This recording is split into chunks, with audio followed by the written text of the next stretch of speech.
Magandang araw po sa inyong lahat at muli po ay welcome po dito sa inyong paboritong programa. Dear Kuya E, magandang araw po sa lahat, lalong-lalo na po sa mga tagapakinig ninyo. Itago nyo na lamang po ako sa pangalang Elmo. Ako po ay isang janitor sa isang kilalang law firm. Tahimik lang po ang trabaho ko at madalas ay hindi rin naman ako napapansin ng mga empleyado at mga abogado.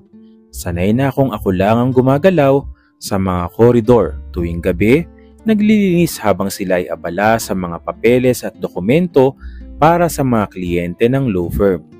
Pero isang gabi, may nangyari na hindi ko inakalang magiging simula ng kakaiba kong karanasan. Dumating ako sa opisina bandang 8:00 ng gabi. Akala ko ay wala ng tao, pero napansin ko ang ilaw sa conference room. Nandoon si Attorney Derek, ang pinakabagong abogado ng firm. Alam ko siya dahil pinag-uusapan siya ng ibang staff. Bata pa raw, matalino at porsigido. Pero nung gabing yun, hindi siya mukhang kasing galing ng sinasabi ng iba. Nakayuko siya sa mesa, nakapalibot ang tambak ng papeles at halatang wala na siyang panahon para makapagpahinga sa dami ng trabaho. Tahimik akong lumapit, dala ang termos ng kape na lagi kong baon. Hindi ko alam kung bakit ko ginawa pero nilapag ko yon sa mesa niya at mahina kong sinabi, "Kaya mo yan, attorney." Para akong nahuli sa akto dahil bigla siyang napatingin sa akin. Nagulat siya na parang ngayon lang niya ako napansin sa paligid. Sandali lang siya na natahimik bago siya ngumiti ng konti. "Salamat." Yun ang sinabi niya. Pagkatapos noon, napansin kong nag-iba ang mga kilos niya tuwing gabi. Kapag dumarating ako para maglinis, minsan ay bukas pa rin ang ilaw ng opisina niya. Hindi na ako nagdadalawang isip na buksan ang ilaw sa hallway para hindi siya madilimang maglakad pa uwi. Napansin ko rin na kahit busy si Attorney Derek, natututo siyang bumati. "Kumusta?" Ang simpleng tanong niya sa akin pero para sa akin na madalas hindi napapansin, malaking bagay na yon, Kuya E. Minsan, habang naglilinis ako ng sahig, nagtanong si Attorney, "Matagal ka na bang nagtatrabaho dito, Elmo?" Ang pakiwari ko, paano niya nalaman ang pangalan ko? Ayun pala ay may name tag ako, kaya nalaman niya rin ang pangalan ko. Tawa naman ako sa name tag. Napahinto ako. Sanay akong walang interesado sa kwento ko. Sagot ko kay Attorney Derek, 3 taon na rin po, attorney." Tumango lang siya at nagpatuloy sa pagsusulat pero ramdam ko na sincero ang tanong niya. Unti-unti, nagkaroon ng mga maliit na sandali na para bang kami lang ni Attorney Derek ang may alam. Kapag late siya, ako ang nagbubukas ng ventilador para hindi siya masyadong ma-stress.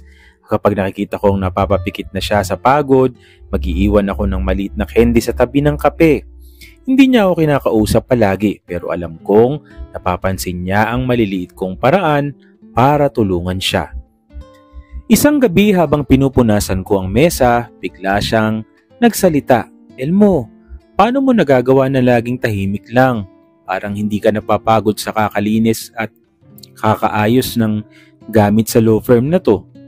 Napatingin ako sa kanya at sagot ko, Sanayan lang siguro, attorney. Basta may dahilan ko kang gumising bukas, tuloy lang." Napangiti siya pero may bakas ng lungkot sa mga mata. Doon ko naisip na pareho pala kami ni Attorney Derek. Pareho kaming may mga dinadala na hindi nakikita ng iba. Sa mga gabing yon, natutunan naming magkaroon ng maliit na koneksyon. Isang ugnayan na hindi kailangan ng maraming salita para lumago. Kuya E, hindi ko alam kung saan hahantong ang simpleng interaksyon naming yun.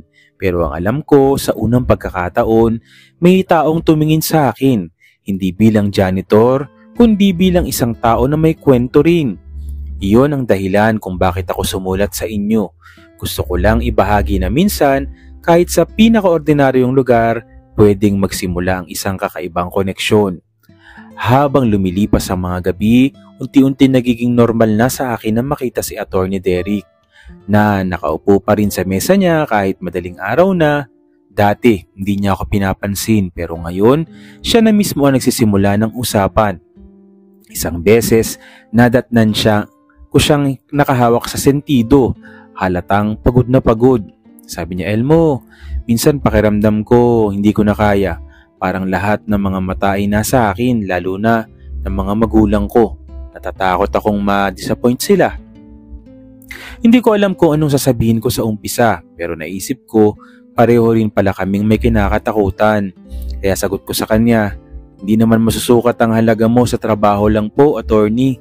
Tao ka rin na pwedeng magkamali. Para siyang natigilan, tapos ngumiti si Atty. Derek ng konti. Sabi niya, buti pa ikaw, Elmo. Kaya mo magsalita ng ganyan. Doon nagsimula ang mas mahabang usapan namin. Habang naglilinis ako, nakaupo siya at nakikinig. Minsan, siya yung magtatanong tungkol sa akin. Alaman niyang hindi ako nakapagtapos ng kolehiyo. Nahiya ako nung una pero sinabi ko pa rin, kaya ako janitor, attorney. Pero pangarap ko pa rin makabalik sa pag-aaral kahit vocational course lang.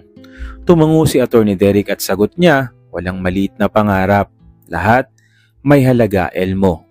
Para bang guminhawa ang loob ko nang marinig ko yun mula sa kanya. Nang gabing yun, natutunan naming hindi pala kami magkaibang mundo.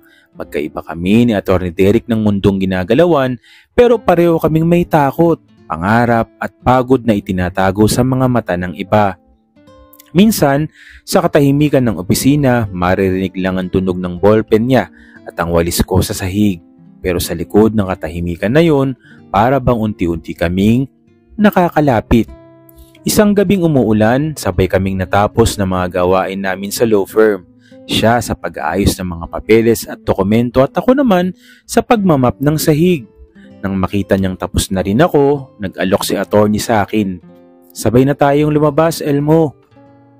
Hindi ko yun inaasahan. Sanay akong una akong lumalabas na tahimik lang pero sinabayan niya ako hanggang sa labi ng law firm. Habang naglalakad kami palabas, malakas ang patak ng ulan sa labas ng gusali. Wala kaming dalang parehong payong. Tumigil kami sa may pintuan at nakisilong. Tahimik muna siya bago bigla niyang sinabi, Elmo, ikaw lang ang nakakaintindi sa akin. Para akong natulala. Hindi ko alam kung ano ang ibig sabihin niya pero ramdam ko ang bigat ng bawat salita. Tumingin ako sa kanya at hindi ko na naitago ang ngiti. Sabi ko na lang kay Atty. Derek, siguro kasi pareho tayong may dinadala kaya naintindihan natin yung isa't isa. Nung gabing yun, kahit umuulan, hindi ako nang hinayang na mabasa.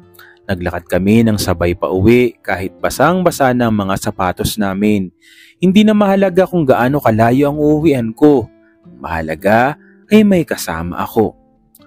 Dumating ang mga araw na mas naging madalas ang pagkukwento ni Atty. Derek. Minsan tungkol sa pressure sa trabaho at minsan tungkol sa pangarap niya maging abogado na hindi lang magaling sa papel kundi mas malasakit din. May malasakit din sa kapwa, lalong-lalo na sa mga mahihirap. Natutunan kong makinig sa bawat pagbabahagi niya. Mas lalo ko siyang nakikilala. Isang beses habang pinupunasan ko ang mesa niya, bigla siyang nagtanong, Elmo, may takot ka ba na hindi mo natutupad ang gusto mo sa buhay? Napahinto ako at sagot ko, oo, attorney. Pero nakakatakot kung hindi ko susubukan kahit kailan. Doon siya napatawa ng mahina at sabi niya, mas matapang ka pa sa akin. Habang lumalalim ang koneksyon namin ni Atty. Derek, unti-unti kong naramdaman na hindi lang basta pakikipagkaibigan ang nabubuo. May mga tingin siya na hindi ko naintindihan. May mga salita siyang parang may ibang ibig sabihin. Pero pinili kong wag munang isipin yun. Ang mahalaga, may tao na nagbibigay halaga sa presensya ko. Kuya ang simpleng kape, candy at kumustahan ay nauwi sa mas malalim na bagay. Sa tuwing magkasama kami, pakiramdam ko, hindi na ako basta janitor lamang, kundi isang taong may kakayahang makinig, magbigay ng lakas at maging bahagi ng buhay ng ibang tao. Ang damdamin ay nagiging malinaw at kahit hindi na namin direktang masasabi, ramdam kong may unti-unting nabubuong espesyal na ugnayan. Sa huling gabing nais kong ikwento ngayon, Habang papalabas kami ng opisina, tumigil siya sa gilid ng pintuan at tinignan ako. Umuulan pa rin pero mas mahina na. Elmo, sabi niya sa akin, salamat ha kasi di mo ko iniwan sa mga gabing ganito. Tumingin lang ako at sumagot, wala yun attorney, basta kaya ko. Nandito lang ako. Kuya E, doon ko naramdaman na hindi lang ba sa pagkakaibigan ang nabubuo. Natatakot man ako sa susunod, alam kong hindi na basta simpleng koneksyon lamang ito. Ito ay simula ng mas malalim na damdamin sa pagitan namin ni Atty. Derrick. Dumating ang araw ng unang kaso ni Atty. Derrick sa korte. Halata sa mga mata niya ang matinding kaba. Ilang araw bago yun, halos wala siyang tulog sa kaka-review ng papeles at dokumento at i-rehearse niya ang sasabihin niya sa kliyente at sa judge. Kinabukasan, nakita ko siyang nakaupo sa hallway. Napawis na pawis kahit malamig ang aircon. Parang gusto na niyang umatras. Lumapit ako at diretso kong sinabi, kung kaya mong panindigan ng batas, kaya mo ring panindigan ang sarili mo, attorney. Napatingin si Atty. Derrick sa akin na tila ba nabigla. Sabi niya, Elmo, paano mo nagagawa yan ang magsalita na parang sigurado ka? Sagot ko lang, hindi naman kailangan walang takot, basta lumaban. Ang mahalaga, hindi ka umatras sa labanan na ito. Hindi ko akalaing tatatak sa kanyang mga salitang yun. Kinahapunan, pumasok siya sa courtroom na nakataas ang noo. Nakita ko siya mula sa gilid at nakaupo ako sa mga bangko para manood ng paglilitis sa kaso. Habang pinapakinggan ko siyang maglahad ng mga argumento, hindi ako makapaniwala, Kuya E, na ang taong halos sumuko ilang oras lang ang nakalipas, ngayon ay matatag na nakatayo at ipinaglalaban ng kanyang kliyente at nang matapos ang paglilitis, panalo si Atty. Derrick at ang kliyente niya. Paglabas niya ng korte, nakita ko ang ngiti niya. Isang ngiting bihira ko lamang makita. Lumapit siya sa akin at bago pa ako makapagsalita, siya mismo ang nagbukas ng usapan. Elmo, hindi lang kape at payo ang kailangan ko. Ikaw rin. Natulala ako sa sinabi niya. Matagal akong walang nasabi dahil hindi ko alam kung totoo bang narinig ko yun. Nang makabawi ako, tanging sagot ko lamang sa kanya, kung sigurado ka, handa na akong tanggapin ka, Derrick. Hindi ko na tinanong kung paano niya nalaman, pero ang mahalaga, pinili niyang ipakita ang damdamin niya para sa akin. Doon ko naunawaan na hindi mahalaga kung abogado siya at o kay janitor lamang. Sa huli, pareho lang kaming tao na natutong maniwala na kami ay sapat at may karapatan ding magmahal. Sa mga sumunod na araw, naging mas bukas na kami sa isa't isa, Kuya E. Hindi namin itinago ang takot. Ako, na baka pagtawanan ako kapag nalaman ng iba at si Derrick na baka hindi siya seryosohin kapag nakitang may kahinaan siya sa harap ng mga abogadong kinakasalamuhan niya araw-araw. Pero sa halip na itago, mas pinili naming harapin yun. Doon ko natutunan na ang tunay na relasyon ay hindi nasusukat sa posisyon o estado. Ito ay nasusukat sa respeto, pagtitiwala at lakas na binibigay sa isa't isa.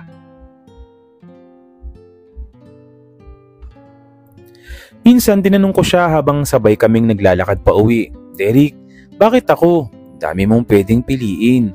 Tumingin lang siya sa akin at sagot niya, kasi ikaw ang una nagpaalala sa akin na hindi ko kailangan maging perpekto para may magmamahal sa akin.